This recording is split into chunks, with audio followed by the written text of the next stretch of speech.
Welcome to the Bruno Show. I don't know why I always lift up my hands, but I feel like that's a necessary thing. Welcome.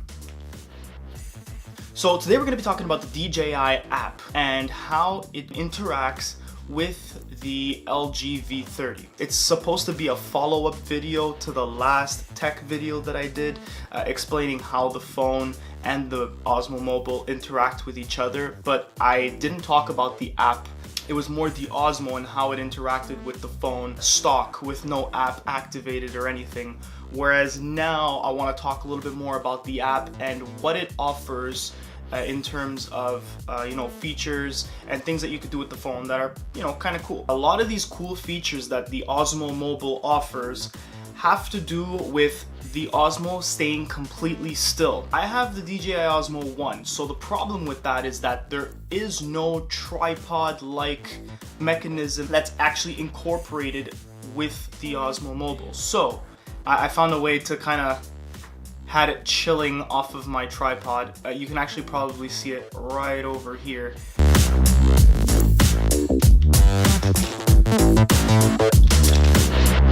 So basically what I did was I have this little attachment that I put on top of my tripod to give me like angles and stuff. What I decided to do was kind of stand it upright.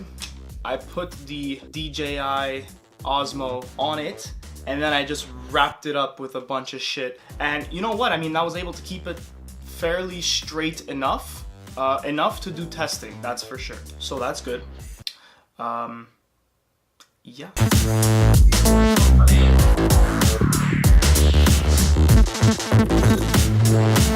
A couple things that I wanted to mention before I started with this. When opening up the phone and booting up with the DJI app, it was clear right from the get-go that you miss out on a lot of the features that the phone has to offer. That being said, there are a variety of features that the DJI Osmo coupled with the DJI app have. So it spans over two different areas. There's picture mode and there's video mode, obviously. Picture mode offers a couple of cool things. Starting with the number one, there is ultra wide angle. What ultra wide angle does is that it takes 9 pictures and it stitches them together to give you a giant image, which is pretty cool. Gives you actually pretty good results. Then there's the 180, which takes 15 pictures, 5 horizontal and 3 down, spanning 15 images. Then there's another feature called panorama, which is totally ridiculous. It takes 27 pictures, 9 across, 3 down. If you're planning on getting like really cool landscape areas, that is probably the best feature that you can use. That's it for photo mode. Then as far as video mode goes, there's 3 modes: time-lapse, hyperlapse, and motion time-lapse. Time-lapse works like everything else. Nowadays, almost every device has the option to do some kind of a time-lapse.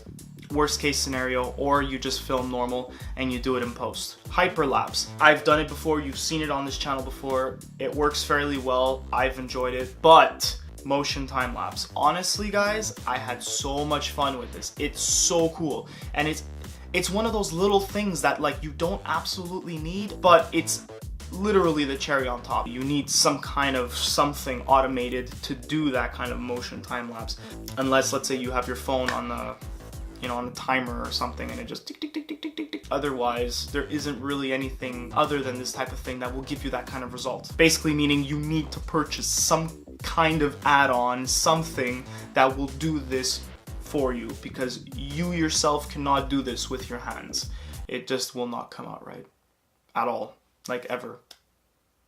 Along with video mode and photo mode, there's something called tracking. Tracking is an incredible feature because as long as you don't lose what you're tracking from your screen, the Osmo Mobile will follow any object that you pick. This is how I'm going to show you how the tracking actually works. See that little yellow button?